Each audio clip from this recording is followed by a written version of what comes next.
நேற்று ரஜினி சந்தித்திருக்கீங்க. அவருடைய ரசிகர்கள் நம்ம விஜய்க்கு எதிராக இருக்கிறதுக்கு இதுவாக நடிகர் ரஜினிகாந்தை நேற்று நேரில் சந்தித்தது குறித்து கேள்வி எழுப்பிய செய்தியாளரை இந்த கேள்வி கேட்க அசிங்கமாக இல்லையா என சீமான் சாடியது அதிர்ச்சியை ஏற்படுத்தி உள்ளது. குலதெய்வங்கள் நம்முடைய இன உரிமைக்காக, இன விடுதலைக்காக இன்னும் இந்த ஈக மரபர்கள் போற்றுகிற ஒரு நாள் அந்த கார்த்திகை 12.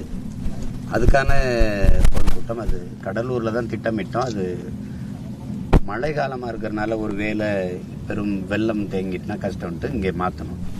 அதனால் அவசரமாக அந்த பணியை இப்போ செய்து கொண்டிருந்தோம். 27ஆம் தேதி இங்கே மாலை கூட்டம், அதுக்கு தான் இந்த திடலை சரி பண்ணிட்டு இருக்கோம். நேற்று ரஜினி சந்தித்திருக்கீங்க. அவருடைய ரசிகர்கள் நம்ம விஜய்க்கு எதிராக இருக்கிறதுக்கு இதுவாக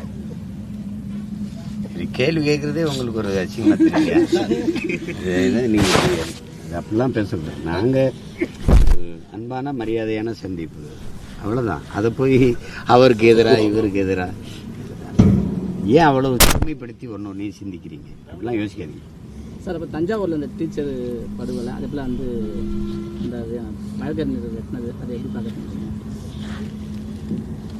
இந்த மாதிரி நிகழ்வுகள் நான் பலமுறை சொல்லியிருக்கேன். ஒரு சமூகத்தினுடைய சிந்தனை என்பது வந்து சமூகத்தின் விளைச்சல் தான்.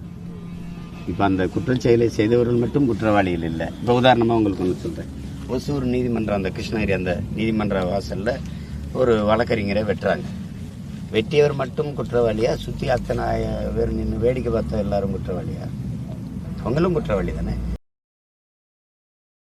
செய்திகளை உள்ளது உள்ளபடி தெரிந்து கொள்ள ரெஃப்ளெக்ட் நியூஸை சப்ஸ்கிரைப் பண்ணுங்க.